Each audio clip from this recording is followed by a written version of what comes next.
I'm Ted Macklin. And I'm Ellie Macklin. This is Oak Hill Farm and Oak Hill Community Nursery. Oak Hill Farm is on the National Register of Historic Places, and we're trying to develop Oak Hill Community Nursery as a way of giving back to the community. So the house has been here probably since 1832 to 1835, and it's been in this family the entire time.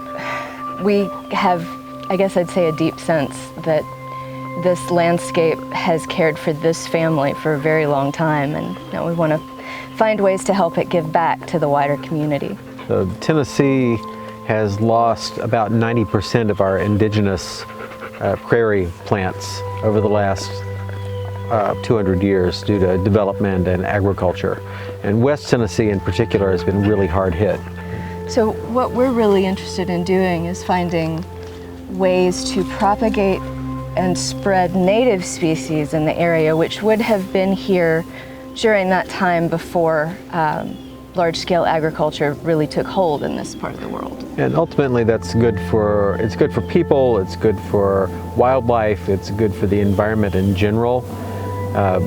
If we can reintroduce some of the things that are native to West Tennessee, ecologically it's really sound. And we don't just want to focus on native plants, but that's a big part of our focus. The other part is on hard to find herbs or plants that are really hard to find at local nurseries. There's a niche that isn't being filled by the big box stores and by the nurseries in West Tennessee.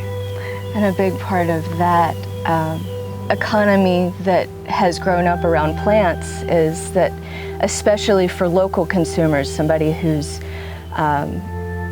not your developer, for example, it's difficult to get plants at reasonable prices at the right season that will thrive well here. Partly because of climate change, partly because of the kinds of plants these big box stores have focused on. You find yourself kind of in a hole where what on paper is the right season to grow is not necessarily going to go in the ground in its prime season. So for example, onion sets have been a big one for us. Onion sets or cabbage. We would like to plant cabbage ourselves in February, but we can't find cabbage starts locally in February. A lot of folks in this area do grow a lot of their own food.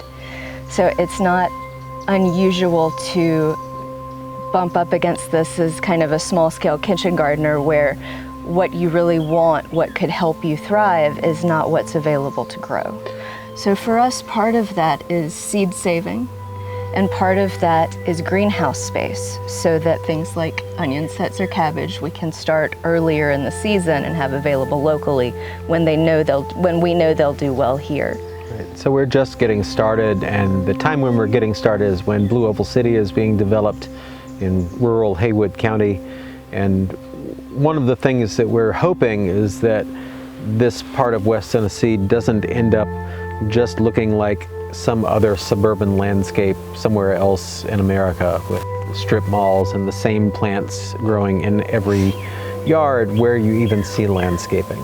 We'd like to maintain some of the character of the landscape and to make these plants accessible to people who may not be the wealthiest people in Haywood County or Tipton County. We want to make plants accessible to everyone.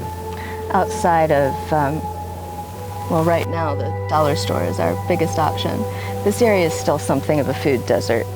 So the ability to grow our own local food is important.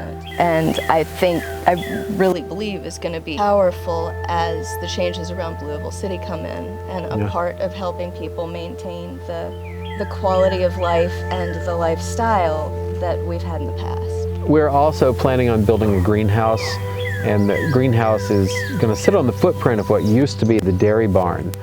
This was a working dairy for years. They got rid of the cows in the 1980s, and we're really looking forward to reclaiming that space and making it into something productive. Cultural preservation, sustainability, and justice work.